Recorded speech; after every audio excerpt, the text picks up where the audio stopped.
like to ask you about royalties, and as you know, the Government of Alberta has commissioned a royalty review panel. They're looking for guidance. All of this with the context of very low commodity prices, a low Canadian dollar, a lot of economic turmoil. CD Howe has looked at the royalty issue. What can you tell us? What would you suggest that the government look at and do in order to move forward productively with royalties in this very resource-focused economy? The royalty review is clearly a fraught situation.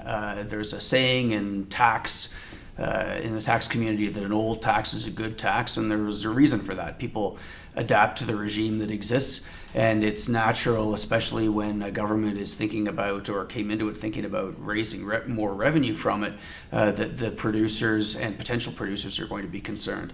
What we're trying to do with this paper is lay out some of the principles that can help a royalty regime do two things. First, bring in some revenue for the government, which is clearly the whole point from the public sector's point of view, but then not discourage production, not discourage exploration, and not tip producers' decisions in favor of or against certain types of exploration or development. If your tax guy has a bigger voice at the table than your engineer when you're deciding where to go and what to produce, then clearly you have a problem. And so a good royalty regime is going to be neutral in that respect.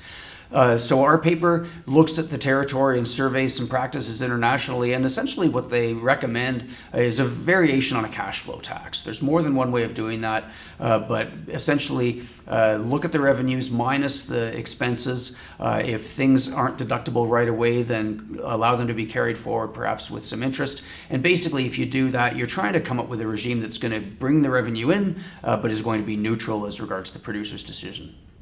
So another question related to royalties is the trade-off that governments face in terms of collecting revenue and generating or stimulating economic activity. And of course, in terms of fiscal issues, we're interested in economic activity because, among other things, it leads to investment, corporate income tax, personal income tax, and so on.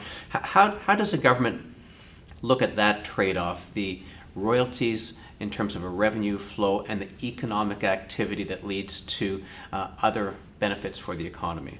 Well, often what governments tend to do is they look at the revenue implications and they try to think about what kind of tax rate is going to maximize their revenues. And that's a natural thing for governments to look at, but from the point of view of society more generally, typically if the government's maximizing its revenue, it's probably damping activity down more than would be desirable from the point of view of most people. There's a famous example of the window tax. Where people were taxed on property based on the number of windows on their houses, and people bricked up their windows. And that created dark houses. So clearly there was some damage to people's living standards coming out of that, irrespective of what the government's revenue maximizing challenge was. So when we think about royalties, I know the window tax seems like kind of an exotic example, but those bricked up windows are the equivalent of wells not drilled or resources that are left in the ground as a result of the tax regime.